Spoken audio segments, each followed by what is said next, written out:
Hey everyone, it's Will, And this is Thomas. and we're back once again at the virtual spinner rack for another episode of OK Boomer. This week, we're looking at Alien Worlds issue 4 from PC Comics. Yeah, man, I think I've got almost all of the original PC comics. Uh, well, Alien Worlds and Twisted Tales, Bernie Wright's and Master of the Macabre. I've got all of the Somerset Holmes. Alien Worlds and PC Comics was just amazing. They had some of the best writers and the best artists at the time. And to this day, I know it sounds terrible if you go back and look for people who may be watching us that aren't familiar with PC Comics.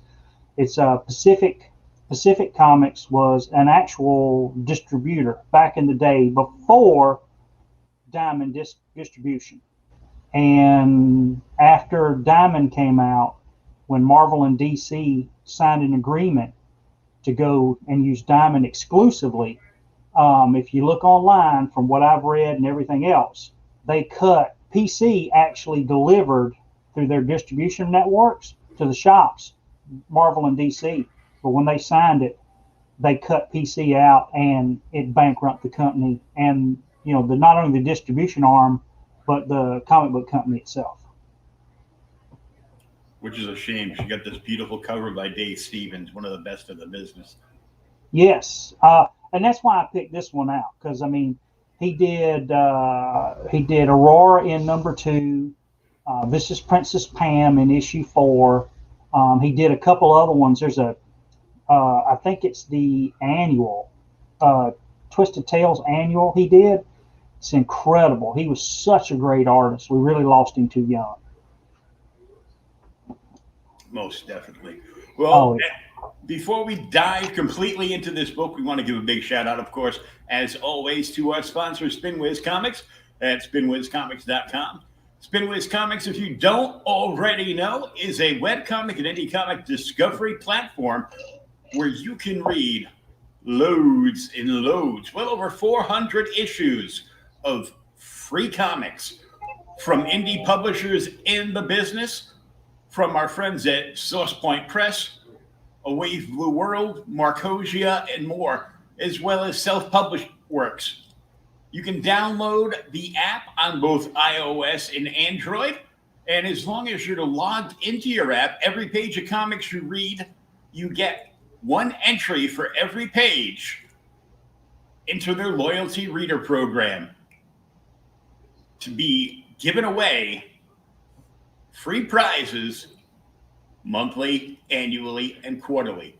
So you can download the app, read free comics, and win free stuff. What is better than that? SpinWizComics.com. Download the app today. Give them a nice 5-star review.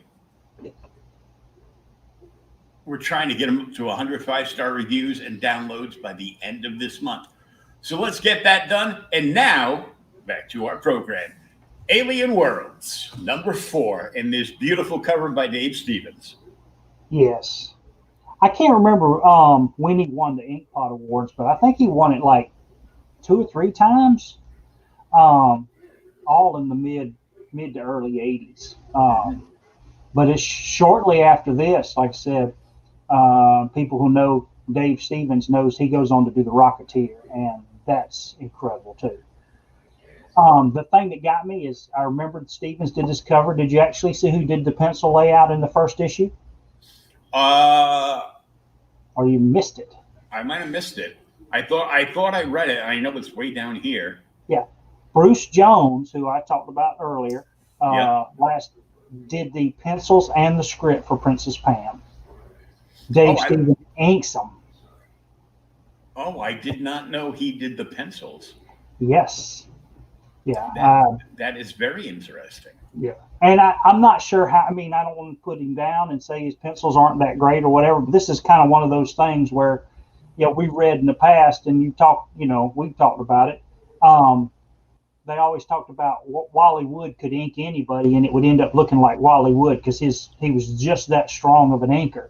That may be the same situation here because I honestly thought this was all Dave Stevens. Yeah. Well, because it's all stylistically, it's all him. Yeah, I mean, this is all. I mean, this is It's almost like Bruce did the layouts, but he might have done the layouts as as like almost like storyboard layouts. Yeah, Where where it's just like, here's where I want them, and boom, boom, boom, and you described them in notes, and I'm gonna stop the layouts, and you can just do all the finishes, and by finishes I mean all the work. Dang it!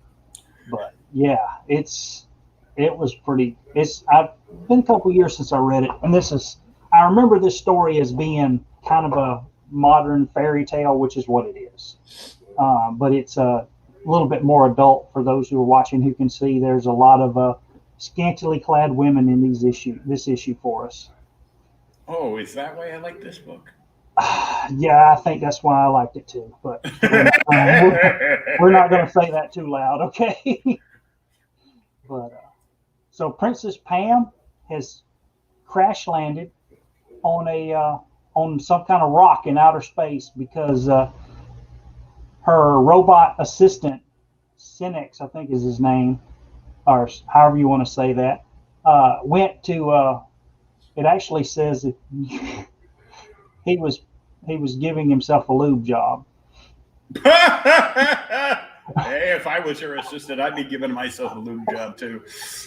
Yeah, he said he had been watching the mistress as usual. He hadn't been at the controls. So when he went to take care of his personal robot business, she took control of the spaceship and crashed it. All right. Well, somebody that's not married has to say it. Go figure. Women drivers. Women drivers. Yeah. But at least she admits it. She says, "I'm really terrible. I shouldn't have tried to fly her all by myself." Oh, poo. Yeah. Oh, poo. You never hear cynics or cervix. However you want to say his name, Cynx. Yeah, cynics. Yeah, so they're crashed on the spaceship, and she's like, "Oh God, we're gonna die, and there's nothing to eat." And she talks to him about contacting the Earth, and the robot comes back in a little bit, and he's like, "Let's see if we can get you some food." And he tells her that he's found her some food here. She can eat these mushrooms, and then she starts throwing a fit. Well, prior to the fit, can we take notice of the top center panel? Would you like me to blow it up for you? Would you?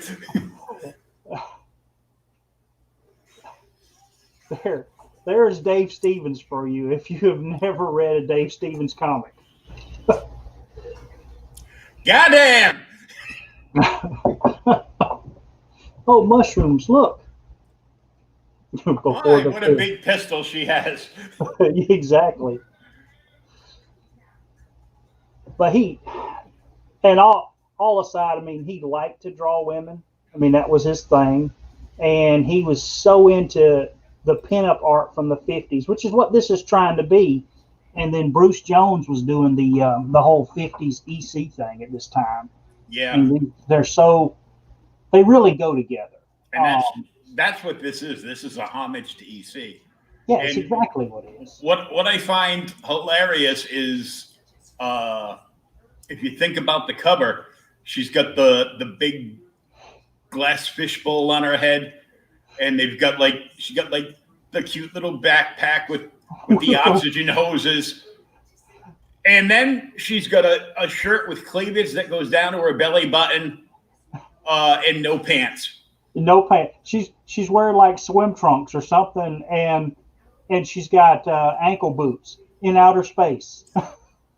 Pirate boots, panties, and a cleavage shirt, and a fishbowl helmet. Yep. In space. Yeah, she's not cold. She's doing fine. Please, you get a light breeze, and you'll be like, "Ooh, it's cold. Can we turn the heat on?" Exactly. No, So, it's not November 15th yet. not yet. But, so he feeds her some mushrooms, and she talks about how she wishes that. Yeah, here it is. She says, "Look down. There's she sees a forest and some rivers, and it's so wonderful. It's just like Snow White. Look at all the fruit." And then she runs down there, and there's a swimming pool, or not a swimming pool, but a pond. So she goes to bathe because she's dirty, and she sends Cynics back to get her shampoo so she can wash her hair. And then she undresses and all this, and then she's just so sleepy. Mm-hmm. And she makes mention of Snow White, and I think it's Snow White at least. Yeah, it's Snow White. She says that Yeah, actually maybe they'll find the little dwarves' houses. She says, yeah, yeah, and this was basically Snow White in space without the dwarfs. exactly. That's what it is. And she, like I said, she's sleepy now, and she talks about she can't focus on anything, and then she finally questions the robot Cynics. She says, "Well, what's going on with me? The mushrooms, they must have been poisonous." And she's talking about how earlier she talks about how the dwarves love Snow White so much that they put her in a glass box, and Cynics builds a glass box and puts her in it. Yeah, they couldn't bear to bury her, so they put her in a glass casket, and Yep, so they could worship her. Those the dwarves. Yep. the dwarves. Well, she's waiting for her, whatever you want to say, Prince Charming or whatever. And Mm-hmm. but then even at that, after he builds a little casket and puts her in it, the robot even cuts off his sensors and kind of fades down. And that's the end of our first story. Yeah, it's like 4 whole pages. My takeaway from this, outside of it being a super cool like throwback story, and beautiful work from Dave Stevens, fixing Bruce Jones's pencils, um, and stylizing it up, Yeah. is Crash lands on a planet, her and the robot, and she doesn't test anything No. to see Well, if it's poisonous. And basically, she ate these things and went into a coma. But I think the mushrooms were like 1960s, shrooms, not mushrooms. LSD shrooms. She did shrooms. So I think all of this was, minus the casket at the end. I think all of this was kind of like one big hallucination. Yeah, it's in her head. Yeah. It's in her head. And the thing is, she doesn't test the mushrooms, but the reason she doesn't is because the robot actually gives them to her and says, "Here, eat these." He goes, "Hold on, I'll be right back with a plate and some utensils for you." Yeah, and she even tells him here, why'd you let me eat them? And then at the end, she realizes here the ship. She says, "The radio, you didn't get through. Nobody's coming to rescue us." And he didn't. The robot, for whatever reason, loves her or is taking care of her enough. I don't know if robots can love, but that's why he didn't want her to suffer, and he pretty much poisons her. And her last little bit is her dream, and then now she's locked away there. Well, then I have to ask you. Yes, I've seen Cherry 2000. No, I actually wasn't thinking that, but yeah, good movie. No, I was actually thinking to say, do robots dream of electric sheep Sometimes, and turtles. and turtles? Yeah. Sometimes, and turtles. If you and I know it's a TV show you've seen, and you saw it when you were little, and it's super popular. You can see it everywhere. But I would urge you to go back and just watch it now. We've talked about this. Um, it's in the first season of the Twilight Zone. I think it's episode 7, and this guy commits some crime, and they put him on this barren desert out in the middle of nowhere by himself. And he's 20 years he's got to stay out here on this rock, and there's nobody around with him. Well, some of his friends that take him supplies every now and then, they stop by and drop off supplies and food, keep him alive, because they don't kill him, but he can't be around anybody. They take him a female robot that he kind of falls in love with. And that's the whole series. And then when he finally gets pardoned, they go to get him, and all kind of shenanigans happen between him and the robot and the guards. Just go back and watch it.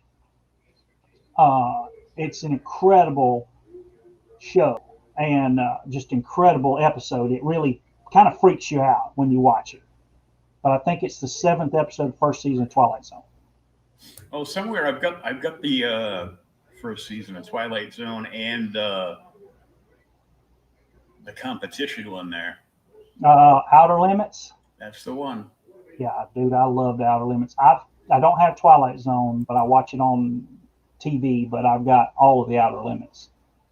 All right. The thing that's funny, like I said, we've already told everybody this is an EC homage book.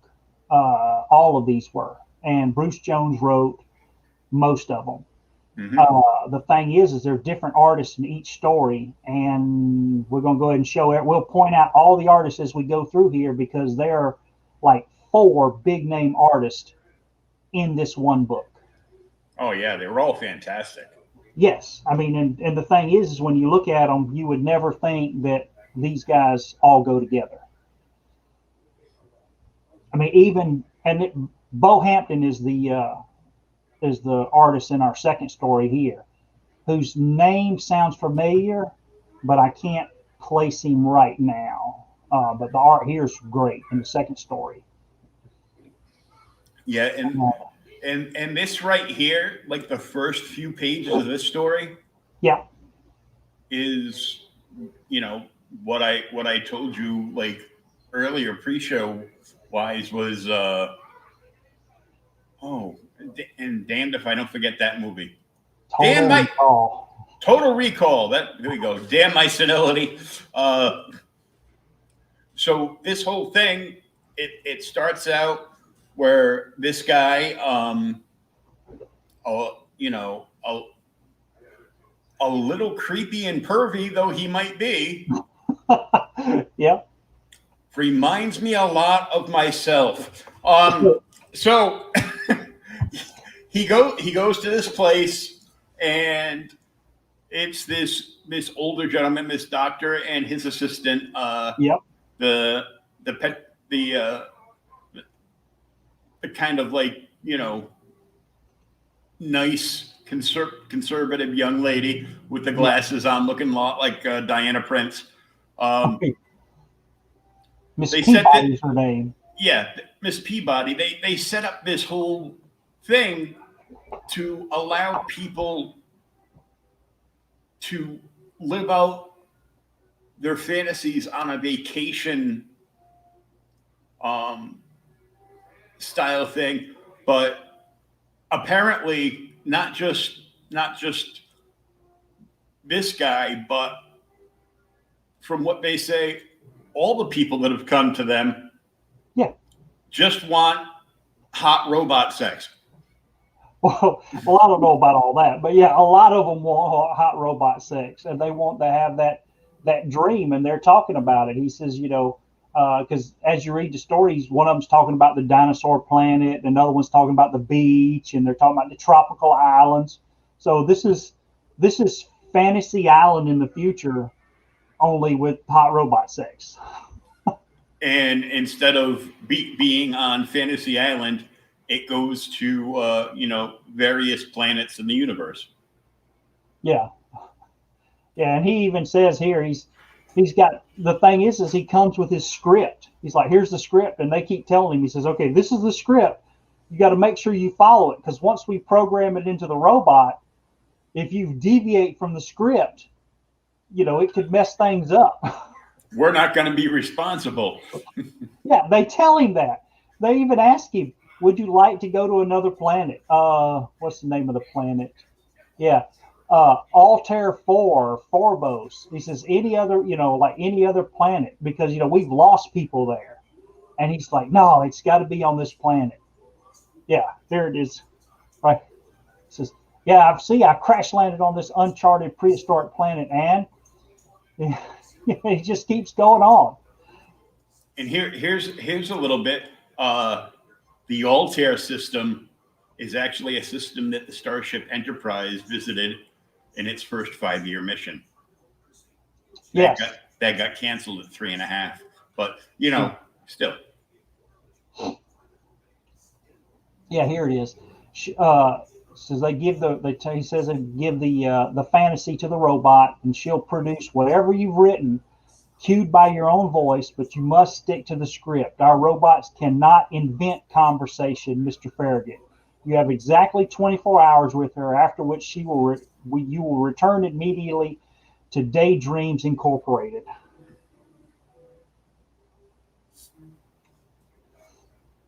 So with all that said, he knows what he's going to do, and they gets on his spaceship, and crashes.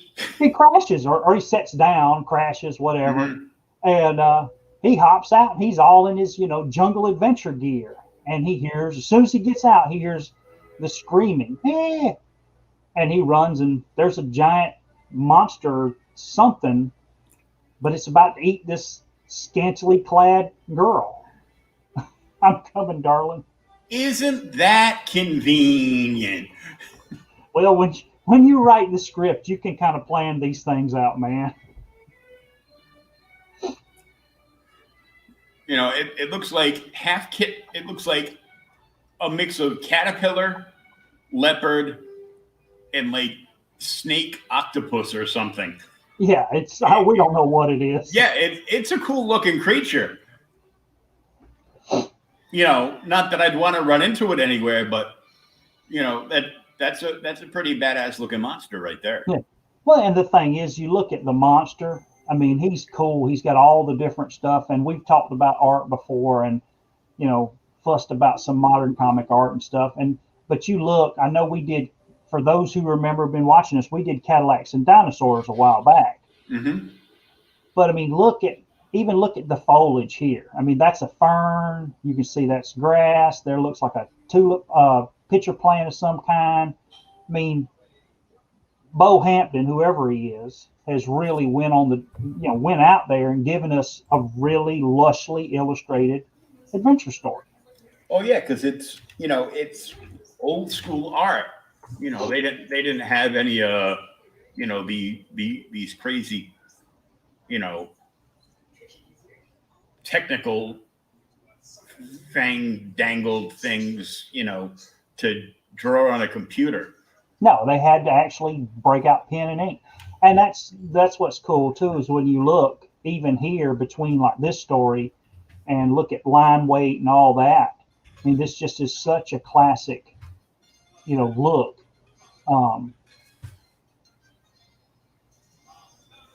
And it just, he just carries it through. I love how he just he runs straight up to the monster and blasts the hell out of it with a ray gun. And of course, as soon as he blasts the hell out of it with a ray gun, the robot on cue is, "Oh, my brave hero, you're superb." And she's like, "Let's make love."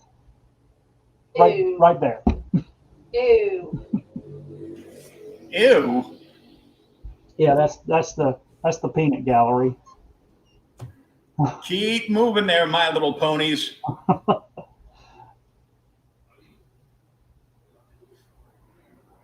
Yeah. So he goes and he makes love to her, and then later on she's like, she's crying and everything because now she feels like what it's like to be a real woman or something, and he goes to save her some more.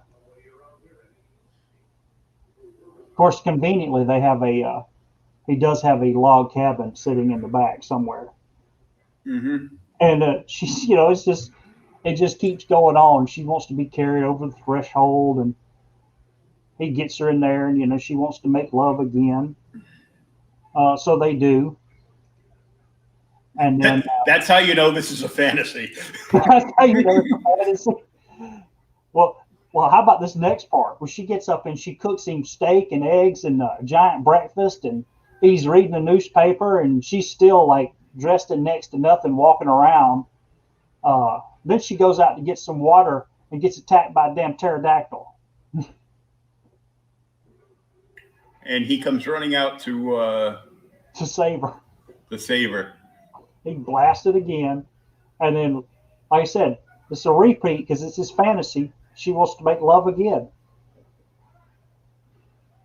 I need me one of these robots. It'll be like Cherry 2000 though if you don't watch it. It'll short out on you. Yeah, I'll need a hot monitor too, though. Oh, damn it. A heart monitor. This is the funny part, though, here when I was reading it again. I read it earlier today. So they've made love like 5 times. And he keeps saving her, and they keep making love. But at this point, he's supposed to, like, take her back to the spaceship and then go back to the vacation place. The vacation place. And yeah. she grabs him and drags him back to the cabin. Yeah. She's Do like, it again. She's shorting out or something. And he's literally, no. I need bottom row, second panel. This one. You motorboating motherfucker. Damn it. Yeah. You're strangling me. But yeah, then she starts repeating after he sleeps with her again. She starts repeating the lines, and that's where, he's like, let me go. I can't breathe. She's literally, doing his brains out. And he's like, let's go back to your place. He's like, we did this already. That's funny. She's stuck in a loop. Yep, she's stuck in a loop. She drags him back, throws him on, cooks him breakfast. Now he's not happy. He's not reading the paper anymore. He says, how's your elephant steak? There must be an off button somewhere. I'm going to the well. He runs out and saves her again. Damn same pterodactyl. Mm-hmm. And then finally, when she goes to she wants to sleep with him again, he pulls the gun on her. He's going to stop her now. He's just, I can't take it. And then she pulls the wig off, and it's Miss Peabody. It's Miss Peabody. Yep. It's not a robot. No, it's a real girl. Apparently, she got laid for the first time and really liked it. Yeah. Well, the thing is after that, you see Mr. Snidely here pulls off his mask. He was pretending to be the other guy. And so they're talking, and apparently people who work at the vacation place can't actually take their own vacations. But he's been fooling the company for years and kind of enjoying his own little vacations. And she has, or this is her first time, but he tells That's her. That's for sure. Yeah. Why don't we go to the beaches of Altair 4, back to Altair 4 right there. They're quite lovely this time of year. So it's kind of a romance novel that blossoms out of whatever you want to call it. So he either drugged the original guy and locked him up somewhere in the company, or just outright killed him and stole his vacation. No, you miss it. He says right here. He says, I sent him somewhere else. He sent him somewhere else. And took his vacation. So he crashed him on the planet, but they're living this thing out, but you don't find any of this out to the end. And it's like, now it's the fantasy, because you get the dirty old man scoring with the young college girl. Yeah. Well, and that's the whole thing about these, like I said, these homages and the EC comics. They always had that cool twist ending that was, the last two panels or the last page. You never really understood what was going on until you got there. And when you get here, then you find out that it's all a fantasy and it's all make believe. And and the thing is, this is cool as a comic book. We never need to know what happened to the other guy. We just needed to know what his fantasy was for our story. Yeah, it's a great hook, great twist. Cool little sci-fi, vignette story, and The talk about you talked about it being Total Recall. You remember what the original name of that story was, right? The original title for it, right? Or you don't? I don't remember now. Yeah, I've heard it, but yeah. Like Blade Runner is Do Androids Dream of Electric Sheep. Total Recall was We'll remember it for you wholesale. yeah, that seems about right. Yep. This story, One Day in Ohio, is completely different than anything else in the book. Mm-hmm. And it has the fewest words in it. It is to me, it was purely a visual story. 100%. It is set in, Ohio, somewhere in the future. I'm gonna guess after a nuclear war. And who's the artist on this one? Ken Steacy, Steacy. Oh yeah, You know who he is? I've seen stuff from him before. Before we get too far in advance, I found out about Bo Hampton. Did you? Oh, you're doing background work while I'm talking, huh? Oh yeah. Okay. Bo Hampton is an American comic book and cartoon artist. He graduated from the School of Visual Arts in New York City. He drew, wrote, and painted comics and graphic novels for 15 years. Really? Always with a bent toward realism, obviously, yeah. Oh, yeah. That was fairly uncommon in the medium at that time. Some art highlights from his period include the 96-page graphic novel for DC Comics, Viking Glory, Legend of Sleepy Hollow for Tundra Publishing, and Vendelek, a horror story co-written and painted for NBM Publishing.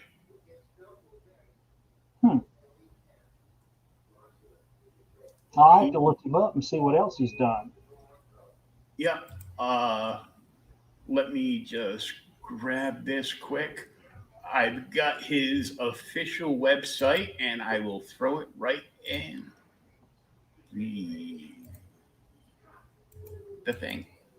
I'll throw it right in the thing. The chat. Sweet. There's the Bo Hampton website. Very cool. It's got lots of stuff. You can contact him. He does. It's got storyboards because he's worked in animation, live action, and TV spots like commercials and all, and comics. And let me see. Let's see. What else did he do? Viking Glory. He did graphic novel the Once and Future Tarzan. That would be cool. Three Devils. And he's got like lots of earlier comic book work samples in here too. Cool. Yeah, I'll go check him out after we get off. Sight Unseen. Oh, he did the cover for Batman Castle of the Bat. Oh, I know that book. Yeah. The Elseworlds one. Yeah. He did Demons of Sherwood, which I think I have, or at least had. He did. He worked on some of the Marvel trading cards. One of the ones listed is one of his X-Men trading cards for Marvel back in '92. Legend of Sleepy Hollow. He did some, a bunch of horror posters.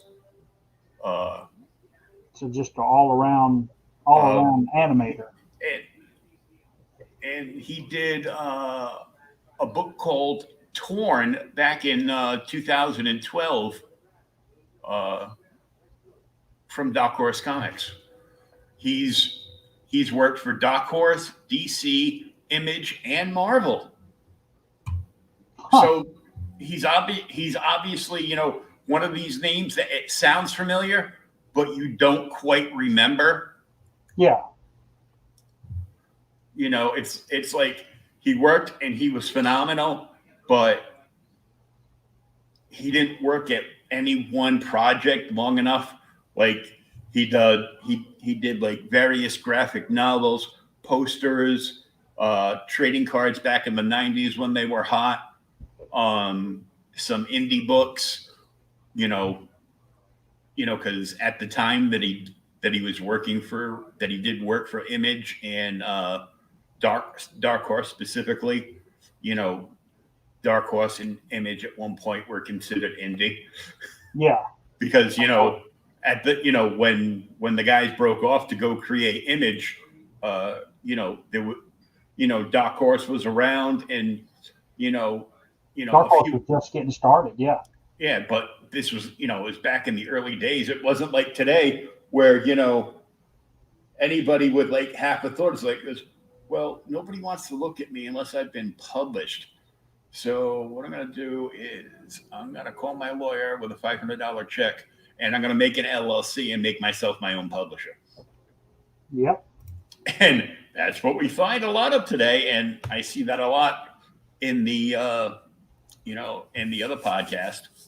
And it's good because, the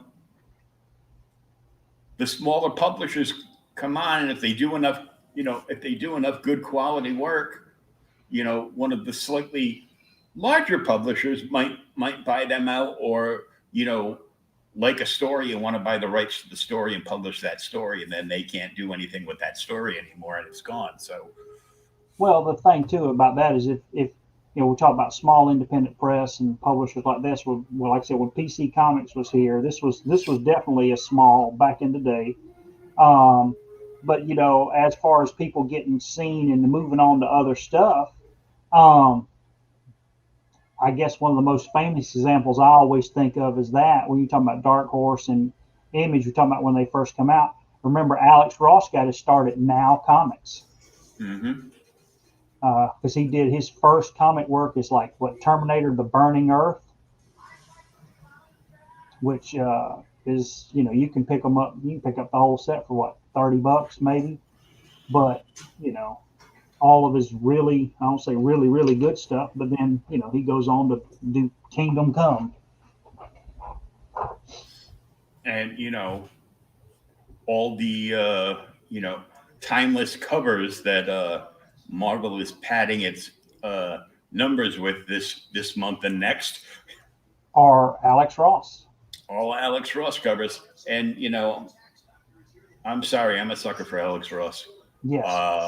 While I've been going through boxes, I pulled out an issue of Batman 66 Beats the Green Hornet. Yeah.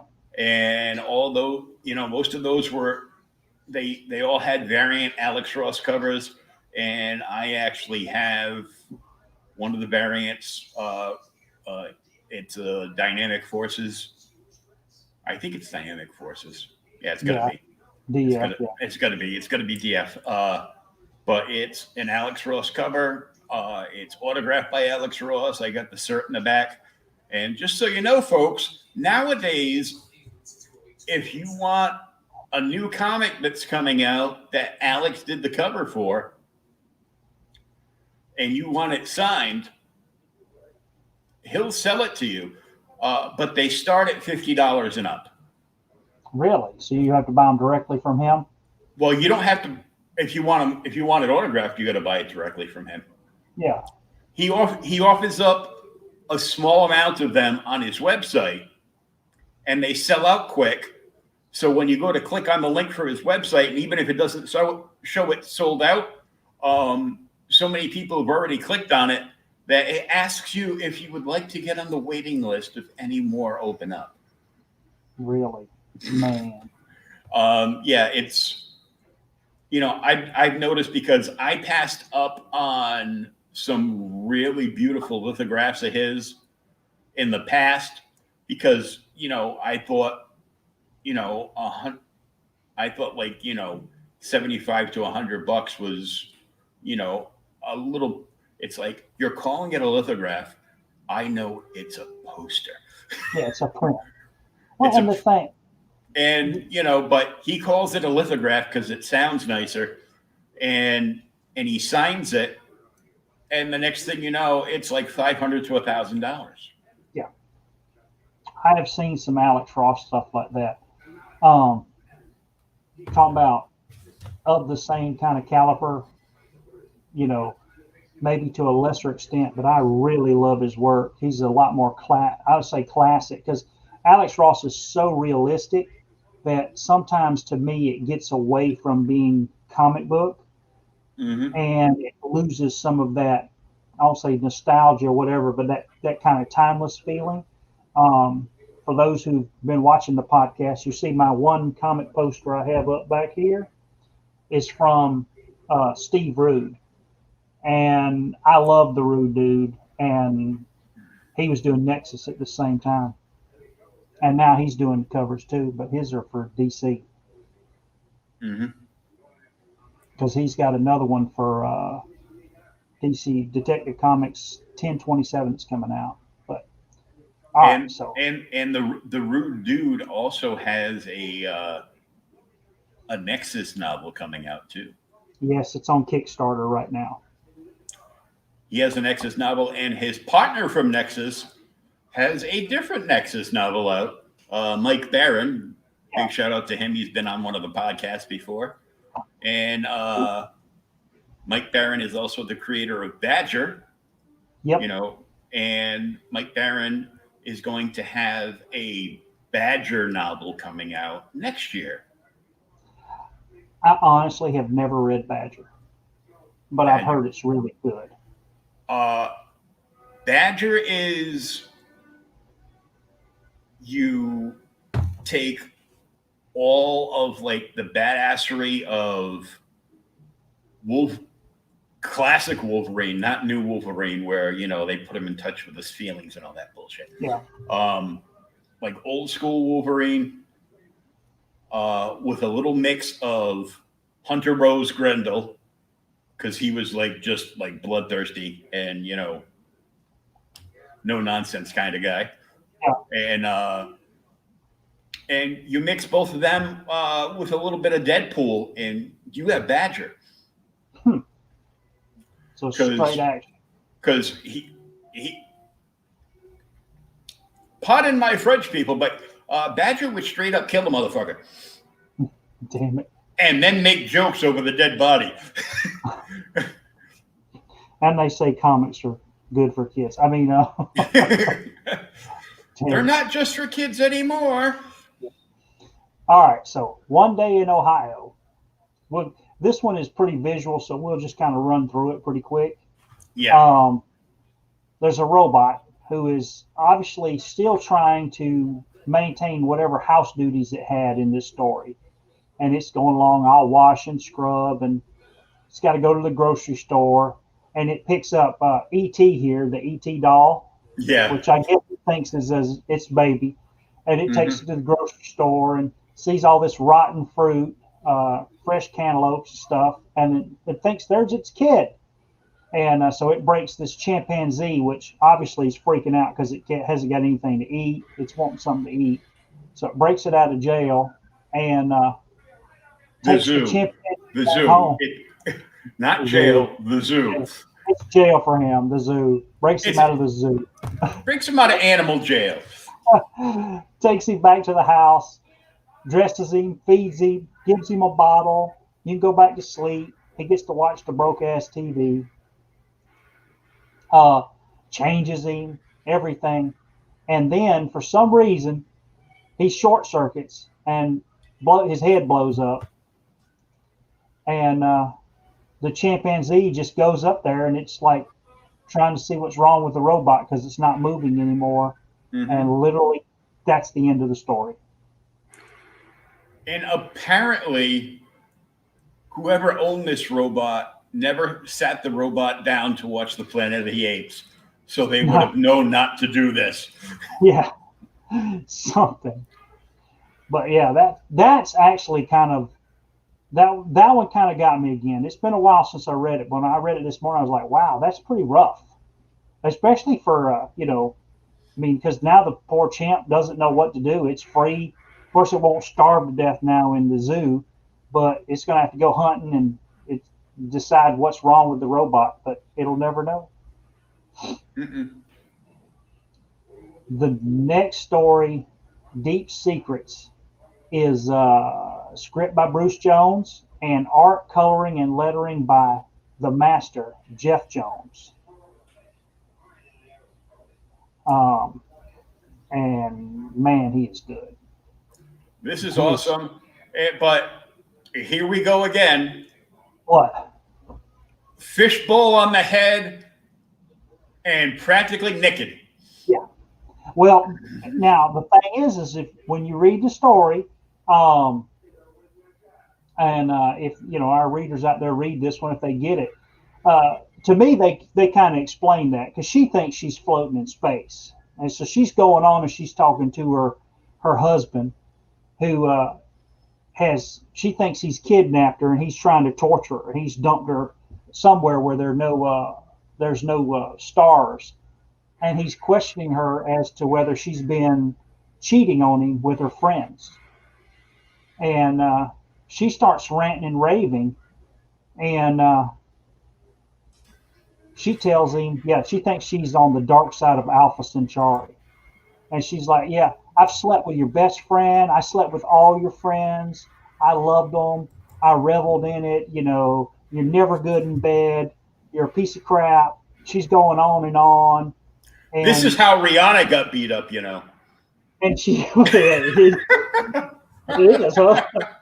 But she doesn't realize, she's like, oh, I'm on the dark side of Alpha Centauri, and it's a shipping lane. They'll be by any time now. They'll pick me up, so you can go to hell. And she's just laying everything out for him.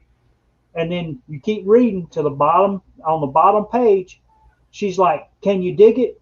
And he says, I can, but I won't. And if you look, he's buried her. Buried her. She's in a coffin or something. She doesn't even know where she's at. He's buried her alive, and he's going to get in his damn spaceship and let her suffer and choke to death. Yeah, she's not even in a coffin. He just buried her in the dirt. When she came to, she thought she was floating in space. Yeah, something. Not realizing that she can't move because, of course, he's probably got her, bound. Well, but, she's bound. But and then she's coffin, dirt, whatever. But I could dig it, but I'm not going to. And that's the thing, man. This was great little. It's 2 pages. It's you or me, sweetheart. Yeah. And I hate to tell you, it's not going to be me. And had she not went crazy and maybe lied and not started cussing at him and telling him he wasn't good in bed and everything else, he could have probably saved her life. But oh no. Now you're going to he might have thought about saving her life, but I don't think he would have. Maybe, For one simple reason. Even if she wasn't cussing him out left and right and, telling him, what a hoe she was with his friends, and by the way, some friends, he didn't dare dig her back up because then she's like, I don't know why I loved him all my life, and then he tried to bury me alive for no reason. Yeah, she would have went to the police on him. Mm-hmm. Oh God. But yeah, Jeff Jones is good too. Oh yeah. So that's three A-list artists in this story so far, Mm-hmm. and we've got one more. And here he is, Al Williamson. Oh yeah. Um, man, he is so good. For those who don't know, Al Williamson did an insane amount of stuff, sci-fi stuff. Uh, Check out his Key Comics uh, Flash Gordon series if you've never seen it. And this story called Land of Fire picks up like our previous story back in Ohio, I guess after the nuclear war. Oh, it's just a popular place to be. Yeah, for sci-fi comics it is. Okay, so before we get into this, since of course I've already looked up stuff for Al Williamson. So Al Williamson is actually Alfonso Williamson. Really? Yes, Alfonso Williamson was an American cartoonist, comic book artist, and illustrator specializing in adventure, western, and sci-fi fantasy. Born in New York City, he spent much of his early childhood in Bogota, Colombia, before moving back to the United States at age 12. In his youth, Williamson developed an interest in comic strips, particularly Alex Raymond's Flash Gordon. Really? He took art classes at Bern Hogwarts Cartoonist and Illustrator School. There befriending future cartoonist Wally Wood and Roy Crinkle, who introduced him to the work of illustrators who had influenced adventure strips. Before long, he was working professionally in the comics industry, and most notable works in science fiction, heroic fantasy art for EC Comics in the 1950s on titles including Weird Science and Weird Fantasy. Yep. I actually have all of those, the Weird Science, Weird Fantasies. I got them when Gemstone was reprinting them. And I'm going to do something different here. Instead of listing Al's webpage or like Wikipedia for him, I'm going to throw in the chat the Bing search for images so you all can drool at this amazing body of artwork. And the thing that's funny is if you get into these specific comics like we're talking about, each issue is like this, and you'll get 4 or 5 amazing artists in one issue. In Twisted Tales, you get Bernie Wrightston, Corbin, if anybody loves Corbin and knows who I'm talking about, which they should. Richard Corbin. Yeah, Corbin, Wrightston, all of them. Jones is in there as well. Are all in Twisted Tales. Also for PC, Al did Vanguard Illustrated. He did a cover for issue 3, which is breathtakingly beautiful. And for those that might be kicking, I know the name. Where do I know it from? Al Williamson was the artist on the early Star Wars comics. Really? Mm-hmm. Al Williamson did a bunch of the old original Marvel Star Wars stuff. And when Dark Horse had the license, they reprinted plus got new work from him when they did the classic Star Wars line. Yeah, I didn't realize that. I haven't read the Marvel Star Wars books. I know that sounds funny, but I just haven't read them. I know him from the Weird Science, and the big thing is the Flash Gordon books, like I said, from King Comics. You're younger than me, but you sound a lot older than me right now. Is that why? Look, I like a certain style on some of these. Oh yeah, well, I love all that stuff. All right, so it's after a nuclear war, and you find out that this man, I can't remember his name now. He says he says they'll never accept it. I'll resist him. The human race will triumph. And I was like, well, what's going on? And then you find out that these people who live in the bottom of the earth have come up and actually used the nuclear weapons, got the nuclear weapons from the armies and set them off to destroy the surface people, kind of like the Mole Man or Namor. And now they're taking these two men and this woman back down to their subterranean lair they're going to stick them in there as in a zoo. And that way they can study them for future generations. So the Subterraneans have essentially captured Flash, Dale, and Zarkov. Yeah, pretty much. And they're going to, like I said, they're going to take them and study them. And of course, they're not going to have any of it. And they make an escape for it.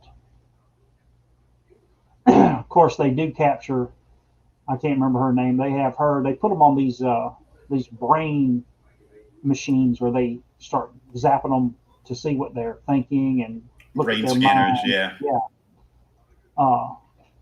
But he manages to actually defeat a couple of the Subterraneans.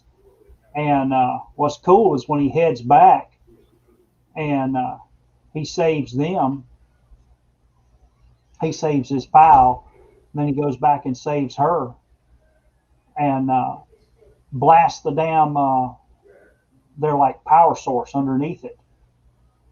And when he does that, they're like, oh no, we got to get out of here. Dick is his other name. So they haul ass out of there and blow up the damn Subterraneans. Of course, what are they going to do on Earth? They've already blown the Earth up, but it doesn't matter. As long as they're alive. These two guys and the one beautiful woman are the only people left. That we know of. That we know of. Well, yep. Time to start repopulation. Is that what it is? And that is, I think that's the end of our issue. So was it 5 stories? 5 stories. That was a quick one, though. Yeah. Well, and that's the thing. I mean, these are all great. We were talking about it before. It's 5 stories, but the Dave Stevens, Bruce Jones one at the beginning was basically 2-page turns, and we're done. Yeah. Then you had the Jeff Jones one. That was literally a page because front and back it's done. Well, and the thing that's so amazing though about these old books like this, especially the anthologies, is today this would be drug out over freaking a whole book. This would be a whole comic book. But because it's 1 page here and then one page there, you get the whole story condensed, and it's still there. You're not missing anything. Oh no, it's great stuff. Yeah, this one is really kind of, like I said, the Ohio one is a little disturbing. This is funny. I can't believe the damn robots. The lady, not the robot, is malfunctioning on him. And there's the there's the web address for Bohampton's Yeah, I see it. website there. So But yeah, I really like these. Oh, now I remember what I was going to tell you. I read a couple issues on from here, the Al Williamson story. This one, the last one in this issue here, the Land of Fire or whatever you want to call it. fire, Actually, but spelled FHRE. yeah, it actually had another title and was published years earlier in the 70s, because this is 83, but it was published in the middle 70s in Wallywood's fanzine that you could apply, or not apply, but subscribe to and get from, you got it from Wallywood at the time, and it was called Whitson. If people aren't familiar with it, check it out. It's got some great stuff in it. It was a black and white fanzine. Um, you may be easier to find digital copies if you can. I have tried to buy some paperback copies. I think I've got one maybe. But if they're in nice shape, each issue is going to set you back, $50 or more, because they were just fanzines. But see, that's gone away. And this comic, this little 5-page story, 6-page story, was published in there. The only thing is they said that Bruce Jones reworked the script for this publication here.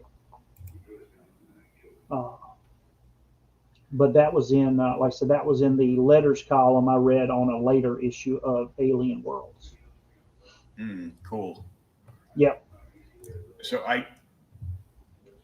I'm just like web surfing here, and I caught a post from one of the gazillion comic pages, and somebody just posted up that they didn't plan on spending so much, and they show like 4 action figures that they just bought. Oh God. At the store. And me, I'm always bitching about how much they're charging for action figures nowadays, and mostly they're charging that much because they went from just making action figures for the toy section to realizing, wow, all these people from the 60s and 70s and on down the line are buying and collecting these and love them. So we're going to slap a collector's label on these things, and we're going to triple our price, which is what they're doing. And the only thing I hate is like, at the beginning I thought it was cool, and now I think it's way played out, and that they're charging like way too much money for action figures now. I hate the Build-A-Figures. Well, listen, that's what I was going to tell you. I don't buy a whole lot of action figures because I had a bunch at one time and sold them. I just didn't have room for them. And I have, I've only got a few now. You got a really cool Thor one now. Yeah, I've got a Thor Mego I got from you. That's really cool. The latest one I saw I wanted, which I'm going to fuss with you, is like it's a Build-A-Figure. If you look at the new line that just come out from, was it Marvel Select or Marvel Legends? Marvel Legends, yeah. You got to buy 6 figures to get all the pieces to build the Incredible Hulk Joe Fixit figure. Now, you're not going to believe this, but I'm going to do a screen share. Oh, Lord. But yeah, the Incredible Hulk. I was on Comic Book Collectors Forum. Shout out to CBCF. But this is that's the Build-A-Figure. Yep, because as soon as I saw it, I was thinking of you, because Thor and Thunderstrike, which was like a hot series back in the day, and now you can't give it away. So of course they have the Thunderstrike figure. Why would I want a Thunderstrike figure? Yeah, because it's another Thor hammer. Yeah, you get another Thor hammer, and you get the Hulk's head. Mm-hmm. You So- get biker dude Thor. Yeah. And I'm like, I liked Thunderstrike. I thought he was cool. It was Yeah. like, what happens if Don Blake gets his own hammer and we just kind of like give him powers, but he's still Don Blake? Was he still Don Blake? Yep. You know, and there we go. And what I hate is there's been a bunch of Build-A-Figures in recent years that I've wanted. Yeah. But I'm like, I don't have $120 to spend on the entire line, if you can even find them all, to buy to have the Build-A-Figure. And here's my other problem: I won't open an action figure. Well, that's the thing. I mean, It's I'll sacrilegious. You're like, what is it, on Star Trek when they go to the damn not Star Trek, on Dexter's Lab when they go to the comic book convention, Mm-hmm. and they free they go to the Star Trek convention, not comic book convention, and they free the damn figure from the package, and they have to do the amok time. You know what I'm talking about? Mm-hmm. Yeah, I was at Walmart the other day, and they had about four or five of those figures, but I was sitting there looking at them. This still wasn't a whole Hulk figure, and I would have had to spend $19 a pop to get them, and I still wouldn't have been able to complete the figure. What you should do is follow the link in one of the posts on Outright Geekery to our partners over at Entertainment Earth, Yeah. which will usually get a disc. They usually give a discount if you buy the entire set. Okay. Like, they're more than happy to sell you a case, but then you have extra figures with nothing to do with them. But you can buy the full set and have everything. Yeah, I don't know. And it's cheaper. I'm waiting on. Yeah, it would be cheaper. I'm waiting on my one figure. The last figure I ordered, and I think I've told you this before. I've never said it on the podcast, but I'm waiting on my one figure. I got an email the other day from Sideshow Collectibles, and they're supposed to send it finally. What's that look for? Well, I didn't know you had Sideshow money. They have a flex payment plan option. But is the flex payments over 10 years? Over 10 years? It wasn't quite that bad on this one. Because then I'd say, then we go back to that Adam Sandler movie, at the very end, and the little kid goes, "Is that the guy with the wrinkly old balls?" Oh my God. But he has a 10-year plan. What is it? Don't die? Don't die.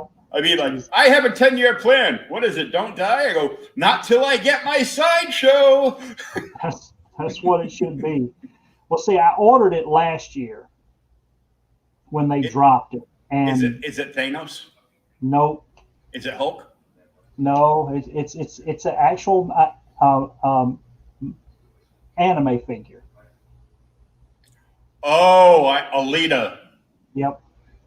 I have a 1/6 to 1/10 scale Alita figure that they say they're finally going to ship. Oh yeah, this is the one they kept canceling. Oh yeah, you Yeah. were. Oh man, you were heated all last year.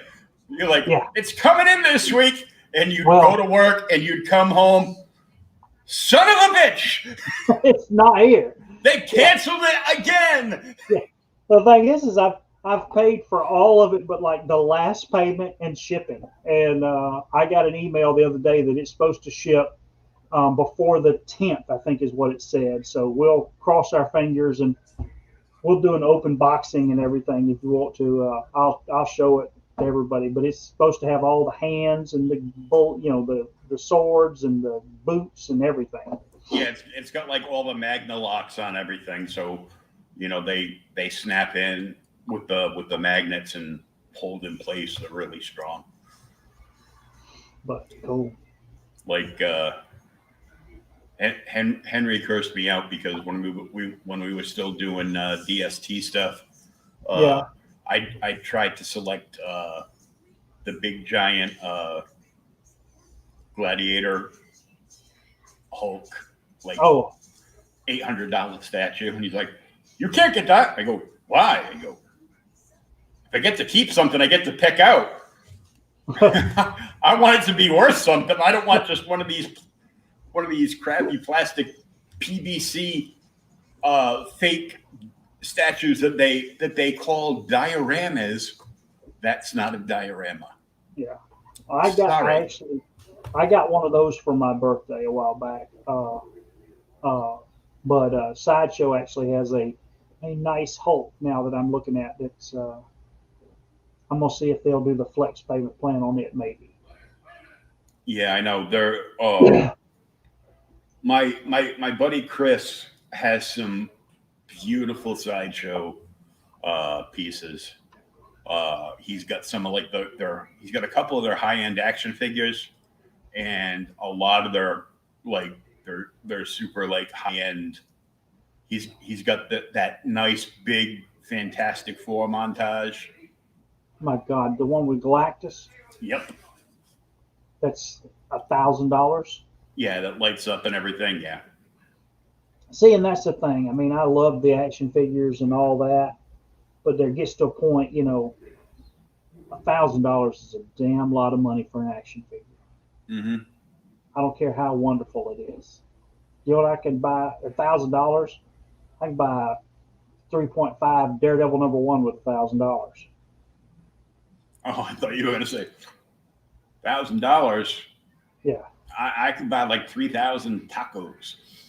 like $3,000. No, I can get it. Like I said, I can get a 3.5 Daredevil #1 for $1,000. Mm-hmm. But yeah. Well, we BSing here. Did you figure out what we're gonna do next week? Oh, it's up to me again? Yeah. Unless you want me to throw something I've been thinking out, unless you'll make me 2 picks in a week. Yeah, go ahead. Why not?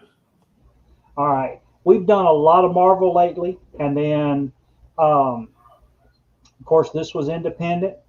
I really was thinking because I found my copy the other day cleaning up. Let's do Superman 199. See, now I got to Google this one too. You got to Google it. You don't remember what Superman 199 is? Is that the death? Nope. Volume 1, not Volume 2.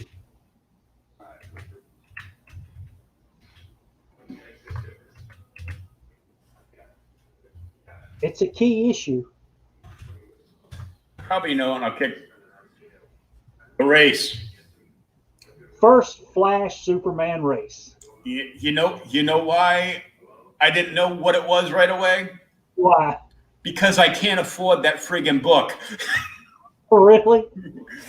I got mine years ago and was cleaning up, and I was like, "Oh man, I forgot I had this." But Although I'm just looking at this. So of course, Superman's race with the Flash, the original one, Superman Volume 1, number 199. Yep. Is written by Jim Shooter, pencils by Kurt Swan, inks by George Klein, and the editors on that book were Mort Weisinger and E. Nelson Bradell. My God.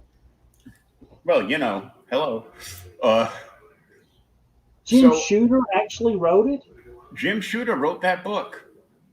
Well, the thing is what he started working in. Jim Shooter started working in comics when he was like 14. Mm-hmm. He was actually writing comics at 14. And now he is 114. He's not quite that old. No, but he looks like Jigsaw. So I'm looking and seeing an image that looks like it's fan made, but it's it's freaking cool. It's got the comics code thing up in the far right corner. It's definitely fan made. Otherwise, they would have tucked if it was prose, it would have been tucked behind. It's got the old Superman DC National Comics circle up in the top left corner. Yeah. They threw the 12 cents in and everything else.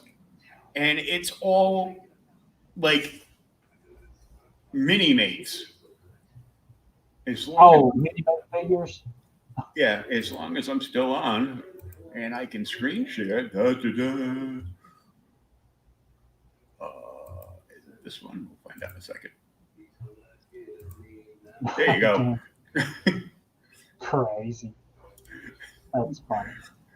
And I don't know who this guy is supposed to be, but it's got like the Justice League split up behind Flash over here and behind Superman over here. So it's kind of funny. I've got the first one. I've got a $1.99. I was going through some stuff the other day because I was talking to you about World's Finest, and I've got the third Flash Superman race that was in World's Finest $1.99, and I have yet to get the second race. I can't remember what issue it is, but I know it's in Flash. I don't think it's Flash $1.99. I think it's like Flash $1.50 or something like that. But that's the second Flash Superman race. Yeah, because it's basically been going back and forth since $1.99. Yep. But all right. Well, I'll get it up and get it to you, and then we'll get back together next week. I've actually got to look at my schedule. I was making the schedule today, but God, I can't remember it now. Well, we'll figure it out, and we'll let you know as soon as Thomas lets me know what day and time we're going to be going. It's usually either Wednesday or Thursday. I will get the post up and let everybody know. Once again, another quick shout out to our sponsor for this video. Thank you very much, Spin Wiz Comics at spinwizcomics.com. We'll see you next week, and just going to show you a quick look of what the Spin Wiz app will look like on your smart device.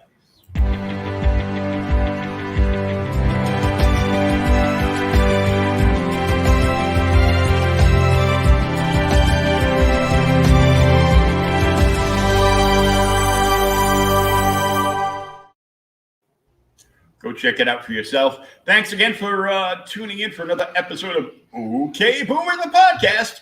I'm Will. And this is Thomas. And we'll